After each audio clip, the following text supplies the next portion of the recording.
Hello friends, welcome to Suresh Aggarwal's Mathematics Shortcuts. Yet another video for my junior students, especially studying in class 7th and above, and all those who are preparing for placement exams and government competitive exams. The quantitative aptitude portion, you just can't escape this particular topic. So what is the name of the topic? Let's see. The name is exponential notation. You know, exponents, the laws of indices, exponential notation, and simplification of exponents expressions which are written in exponential form, and then comparison, that means comparing two exponential expressions. That is the topic for this particular video. Watch the entire video, you're going to learn very useful things. Let's take the first set of questions.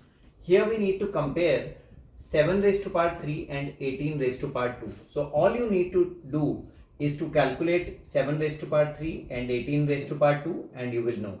You should only know that 7 raised to power 3 means you have to multiply 7 3 times. This will give you 343, and 18 multiplied by 18, that is 2 times, because the exponent is 2. 18 times 18 is 324. Now you know that 343 is obviously greater than 324, and that means 343 was obtained from 7 cube. Now 7 cube is greater than 18 square. Pretty easy, right? Just have to expand the two given expressions in exponential form. Likewise, if you have this question where you need to find whether which of these following are equal, I mean you have to check whether 3 raised to power 4 and 9 raised to power 2 are equal or not. So you will be doing the same thing. 3 raised to power 4 is 3 times 3 times. How many times will you write? You will write it 4 times because the exponent is 4. Likewise, 9 square, you will be writing 9 2 times. 3 times 3 is 9. 9 times 3 is 27. Times 3 is 81. And obviously 9 times 9 is also 81. And therefore, the two given expressions are equal. 3 raised to power 4 and 9 square, they are equal. Seems easy when the powers are smaller and you don't have to deal with huge expressions. Let's see some more questions. This is question number 3.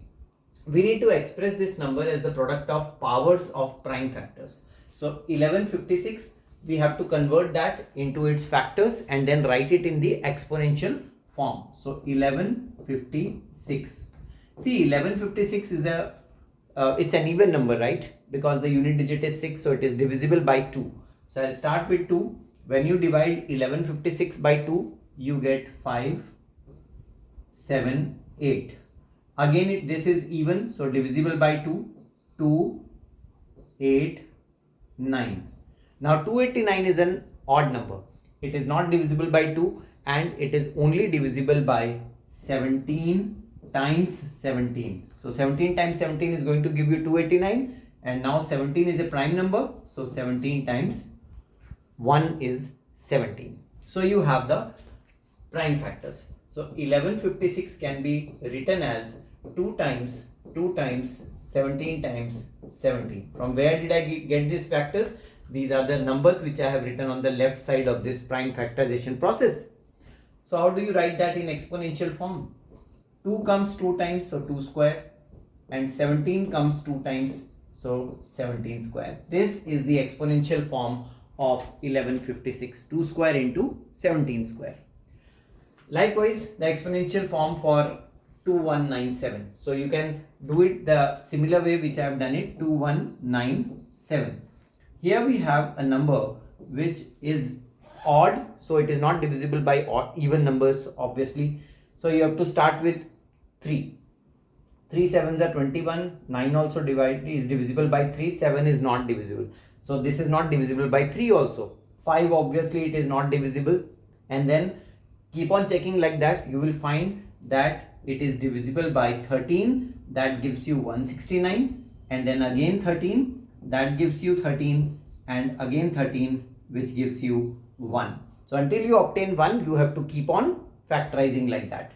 So 2197 can be written as 13 times 13 times 13, and therefore the exponential form of this is 13 raised to power 3. This is how you convert the numbers into its prime factors and then write them in exponential form. Likewise, we have a question here where we have to simplify this expression. So as you know, power 3 means you are multiplying the base 3 times. So minus 2, minus 2, minus 2, and then you are multiplying minus 10 2 times because the exponent is 2. So you are doing the expanded form of this expression. Now how many negatives are there in the expression? 1, 2, 3, 4, 5.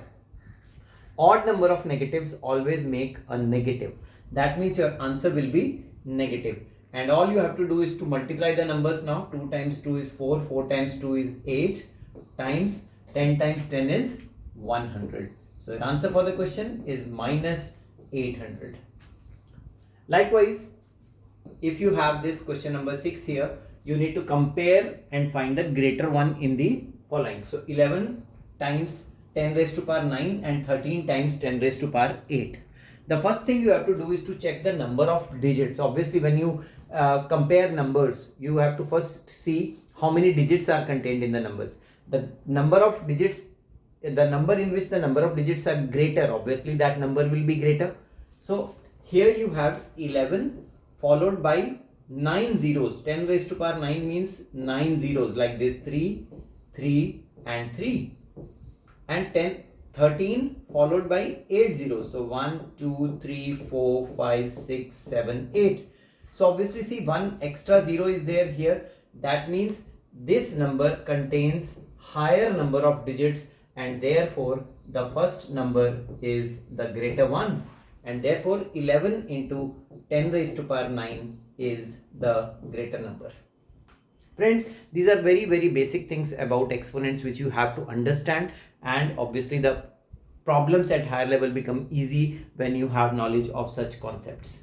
So friends, keep on watching these series of videos of class 7th CBSE, and I'm sure this is going to form a very good base for subsequent topics. So do share this video, do subscribe the channel and click the bell shaped icon if you have not done till now. Thanks for watching this video and all the best.